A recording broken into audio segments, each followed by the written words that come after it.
जिस जगह से ये क्राइम कहानी सुनाते हैं, आप लोगों तक पहुंचाते हैं, वो यही जगह है। यही जगह सर? हाँ, ये वही जगह है। इसके पीछे भी एक बड़ी दिलचस्प बात यह है जी कि जब मैंने शुरुआत की थी अपने चैनल की, जी तो आपको बताऊं, इधर आओ। हाँ, ये जो गली है हमारी, जी जी यहाँ पर शाम को दिखाइए। हाँ, दिखा दीजिए। देखो ये जो गली है, जी तो ये गली का सबसे लास्ट वाला मकान है अपना। पहाड़ी सागौन है इस पेड़ का नाम। अच्छा बहुत ही कमज़ोर टहनियाँ हैं इसकी।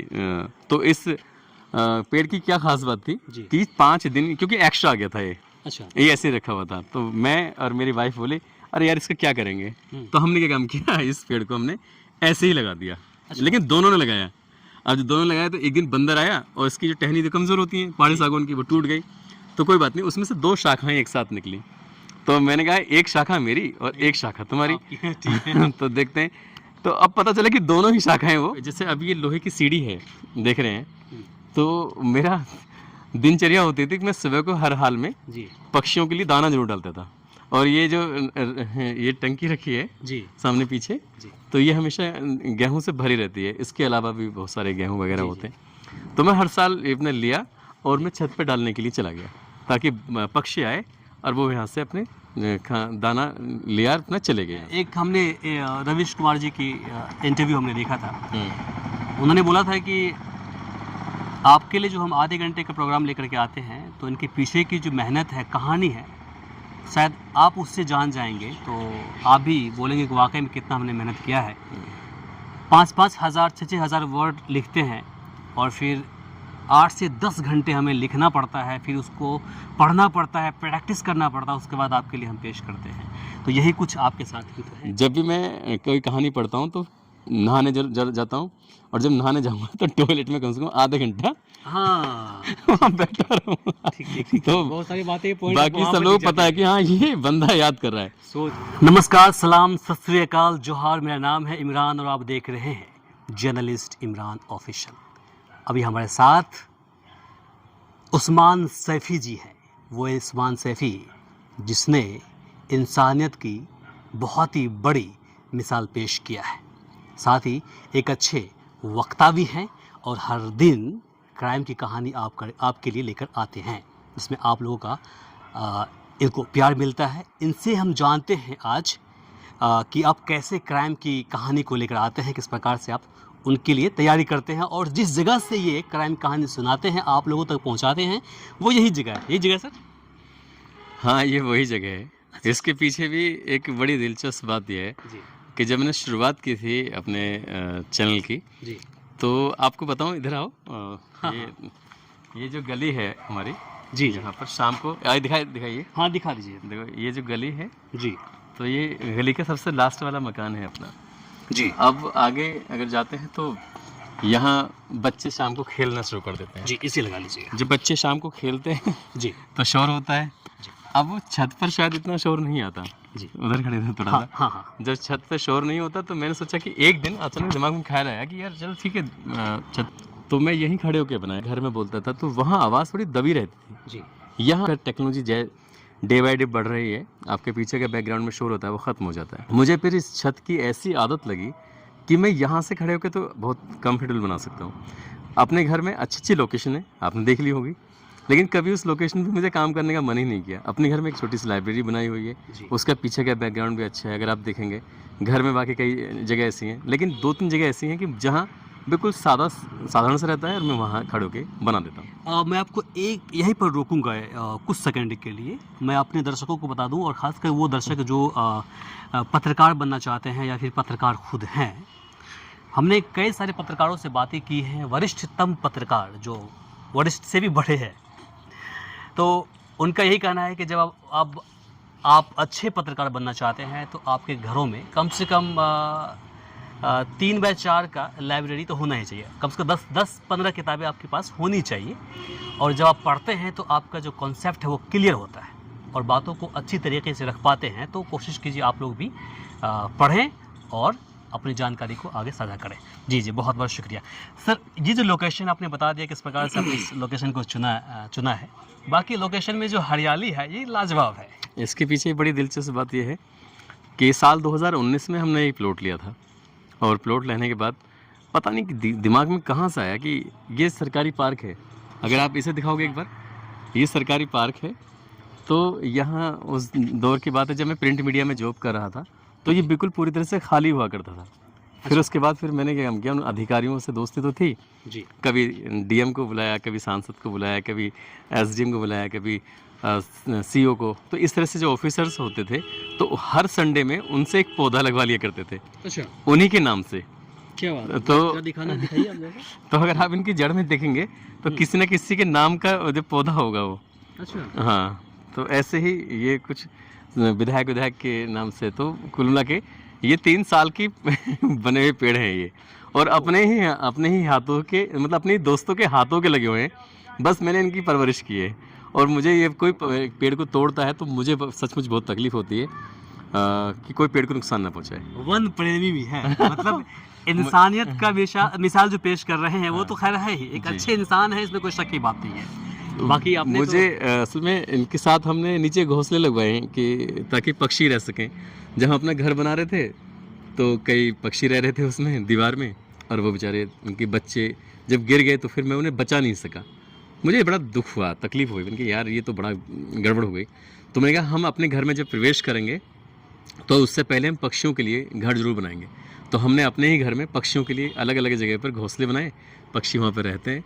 कुछ लोगों को इस बात का ही मलाल है कि उसमें उल्लू कैसे रह सकता है, तो वो एक घोंसले में तो मतलब हमेशा उल्लू ही रहता है, उसका जोड़ा ही रहता है। अब जब उसका टाइम आता है, बाकी मैना है और तुम्हारी की गौरैया है, इस तरह के आते हैं पक्षी, अच्छा लगता है।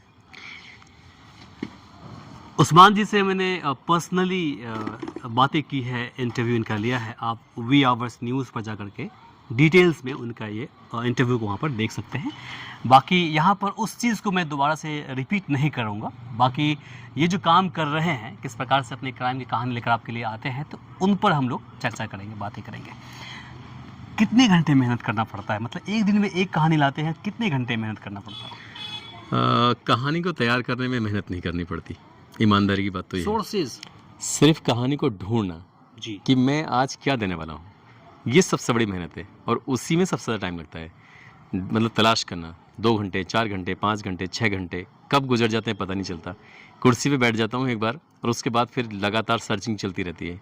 जो आपका गूगल का समुद्र है उसमें से मंथन करता रहता हूँ हर दिन। तो उसमें हर दिन मंथन में से जब आपको कहानी ढूंढेंगे तो फिर आपको उस कहानी से रिलेटेड जो सोर्स है ना, वो उन्हें ढूंढना बहुत आसान काम है। कहानी ढूंढना बहुत मुश्किल है। बहुत मुश्किल। जैसे जैसे पढ़ते चले जाएंगे वैसे वैसे दिमाग में एक कहानी। चैलेंजेस और आता है हमारे लिए क्या? कि अगर हम किसी क्राइम को हम ढूंढ रहे हैं तो पता चलता है कि उसी डेट में दूसरा भी कहीं क्राइम हो चुका है, या फिर कोई और भी क्राइम है जिसको लेना बहुत ज़रूरी है। तो हमारे पास चैलेंजेस आ जाते हैं कि मतलब इसको उठाएं कि उसको उठाएं, उसको उठाएं कि उसको उठाएं। यही है। आप कभी मार्केट बाजार जाएंगे, आप मोबाइल खरीदेंगे, कुछ सामान खरीदेंगे, तो डिफरेंट कंपनियों के बहुत सारे प्रोडक्ट होते हैं। आप उसको लेते हैं जो आपको अच्छा लगता है। बिल्कुल। तो अब कई बार हो सकता है कि मुझसे अच्छी न्यूज़ छूट जाती होंगी, लेकिन उनमें से छांटना पड़ता है। लेकिन दिलचस्प ये है कि आपको पसंद आ जाती है। तो जो स्टोरी का जो सिलेक्शन होता है तो आप ही करते हैं? हाँ, इस स्टोरी का सिलेक्शन हो, थंबनेल हो, या फिर उसमें कुछ लिखना हो या कुछ बोलना हो, सब कुछ अपना है।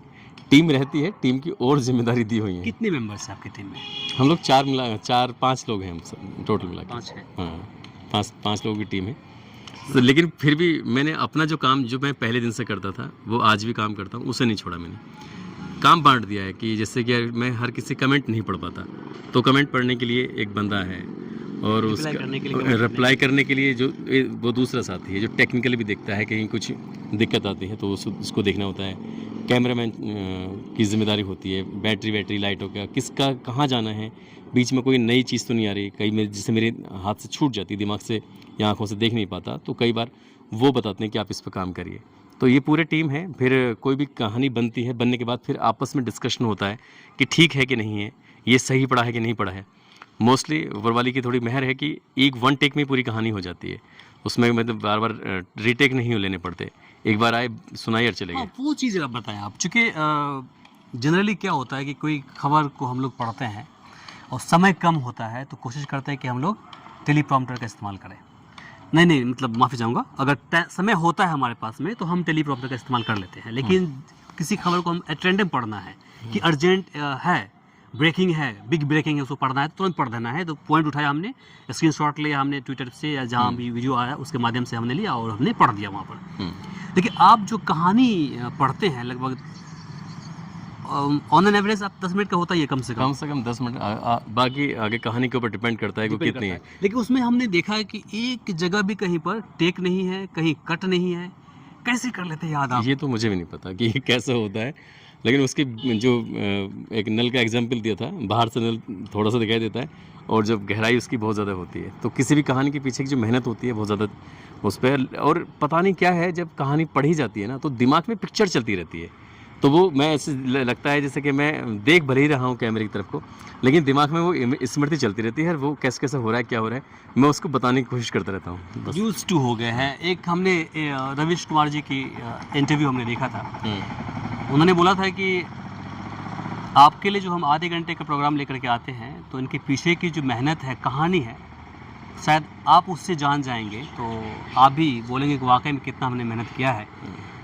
5-5 हज़ार 6-6 हज़ार वर्ड लिखते हैं और फिर 8 से 10 घंटे हमें लिखना पड़ता है, फिर उसको पढ़ना पड़ता है, प्रैक्टिस करना पड़ता है, उसके बाद आपके लिए हम पेश करते हैं। तो यही कुछ आपके साथ ही तो है एक अच्छे। मैं लिखता नहीं हूँ, बस सिर्फ पॉइंट बनाता हूँ, कहानी दिमाग में बनती चली जाती है।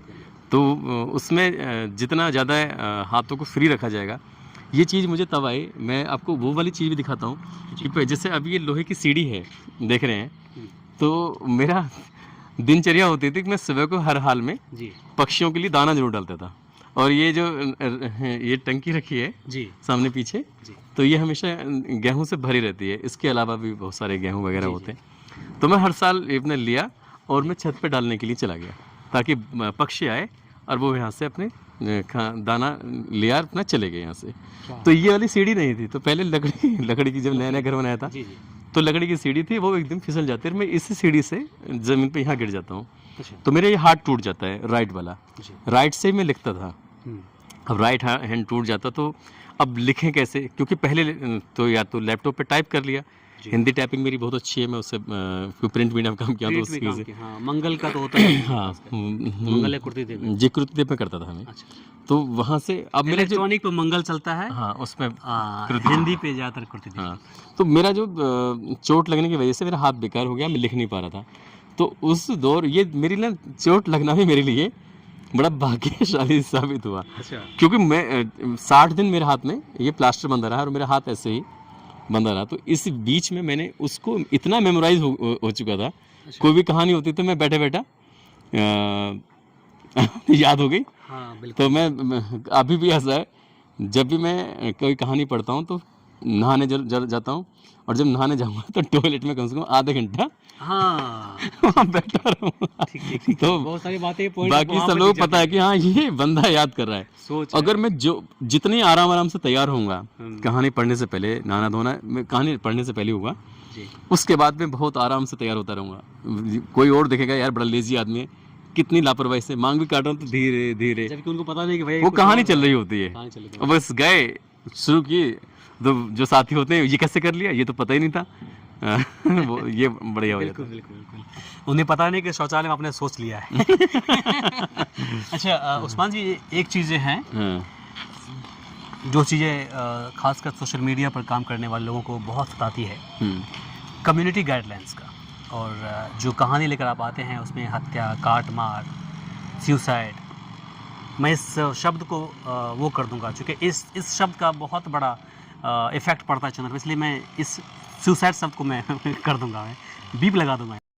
तो इस तरह का जो शब्द हैं, इस तरह के जो शब्द है, तो उनके वजह से तो आपके चैनल पर कुछ जब भी दिक्कत आई है, मैंने अगर किसी का पिक्चर उठाया है, कोई फोटो अपनी कहानी में बीच में, आपने देखा होगा मेरा पीछे कोई बैकग्राउंड में कोई पिक्चर नहीं चलती है, साइड में कोई पिक्चर नहीं लगाता, शुरू में लगाया करता था, तो उससे मेरे चैनल पे बड़ा असर आना शुरू हो गया था।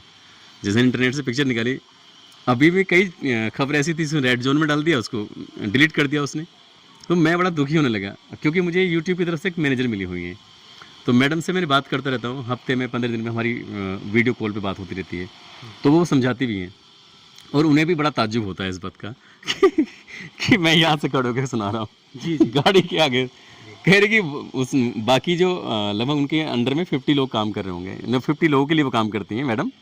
तो वो कहते हैं कि हर किसी का रूम बड़ा चकाचक रहता है, उसका बैकग्राउंड बहुत अच्छा होता है, तुम कहीं भी खड़े हो जाते हो। तो मैंने कहा ये पता नहीं, ये तो सब हो ही गया। तो उन्हें भी ताजुब होता है। मतलब मैम को पता नहीं है कि ये तो शौकिया है भाई। वो चीज़ें भी हैं हमारे पास में। उन्हें मैंने फिर घर दिखाया अपना कि बोले मेरा ये घर है।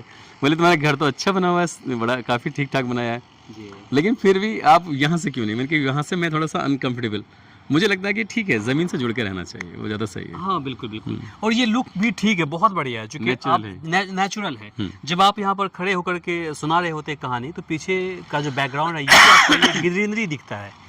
ये जो है ना आपका, मैंने कभी सोचा नहीं था मेरे काम आएगा ये। नहीं बहुत बढ़िया, मेरे दोस्तों के लगा हुआ है, ये मेरे काम आएगा। और क्या बात, बहुत खुशी की बात है कि आपने बोला कि जितने भी बड़े आला अधिकारी थे आपने उनको इनवाइट किया और फिर सभी ने अपने नाम का यहाँ पर वृक्ष लगाए। जिस प्रकार से हमारे पीएम मोदी साहब कहते रहते हैं कि कम से कम पेड़ लगाओ, एक पेड़ तो कम से कम लगाना चाहिए। ये जो पेड़ है जो बिल्कुल घर के पास में, इसे भी दिखाओ। दिखाओ। ये 4 दिन से इसका ये है, पहाड़ी सागौन है इस पेड़ का नाम। अच्छा। बहुत ही कमज़ोर टहनियाँ हैं इसकी। तो इस पेड़ की क्या खास बात थी कि 5 दिन, क्योंकि एक्स्ट्रा आ गया था ये। अच्छा। ये ऐसे रखा हुआ था, तो मैं और मेरी वाइफ बोले अरे यार इसका क्या करेंगे। तो हमने क्या काम किया, इस पेड़ को हमने ऐसे ही लगा दिया। लेकिन दोनों ने लगाया। अब जब दोनों लगाया तो एक दिन बंदर आया और इसकी जो टहनी तो कमज़ोर होती है पहाड़ी सागौन की, वो टूट गई। तो कोई बात नहीं, उसमें से 2 शाखाएं एक साथ निकली। तो मैंने कहा एक शाखा मेरी और एक शाखा तुम्हारी। तो देखते हैं, तो अब पता चला कि दोनों ही शाखाएं वो, अगर आप नीचे से देखेंगे तो हाँ। फिर हमने इसकी यादगार के लिए इसकी चारों तरफ बाउंड्री वगैरह करा दी। ये गवर्नमेंट का पार्क है, सरकारी पार्क, और ये बढ़िया अपना हो गया। और ये सबसे बड़ा हुआ यही हुआ जिसकी बेगोरी थी। क्या बात है। हाँ। यही चीज़ अगर दिल्ली जैसे शहरों में अगर होता तो बहुत वेल मेंटेन होता। इसके लिए क्या नाम है, जब अधिकारी आ रहे थे, विधायक आ रहे थे, तो जो शहर का चेयरमैन था उस वक्त का, मैं नाम नहीं लूंगा उस बेचारे का, नहीं लेना भी नहीं है। तो मैंने एक विधायक को इनवाइट किया, तो विधायक ने कहा कि अगर आपको एतराज़ ना हो तो मैं दूसरे विधायक को लेके आ जाऊँ। मैंने कहा लेके आ जाओ, कोई दिक्कत नहीं है। तो वो दोनों एक साथ आए, तो उन्होंने कहा कि यार मेरा जो दोस्त है चेयरमैन, उसको भी लेके आ जाऊँ। मैं ठीक है, ले आना। जब भी कोई आता था मैं ट्री गार्ड उसके लिए बनवाया करता था, एक पौधा लेके आया करता था। तो वहाँ जो चेयरमैन आए तो ना उस दिन ट्री गार्ड था और ना ही वहाँ पर पौधा था, तो एकदम से ट्री गार्ड तो तैयार नहीं हो सकता। और उससे फिर नाम भी लिखवाना होता था उसका, ताकि उसे याद रहे कि मेरे हाथ से लगा हुआ है। अब चेयरमैन साहब तो इस बात पे बहुत नाराज़ हुए, यार भाई तुमने तो मेरी बेइज्जती कर दी।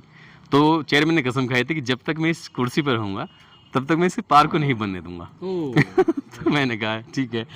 फिर मैं इंतज़ार करने लगा कि कब वो कुर्सी से उतरे। अब नेक्स्ट जो इलेक्शन होता है, जो नगर निगम के, नगर निकाय के चुनाव होते हैं, तो उसमें वो उतर जाते हैं। अब नेक्स्ट वाले आए,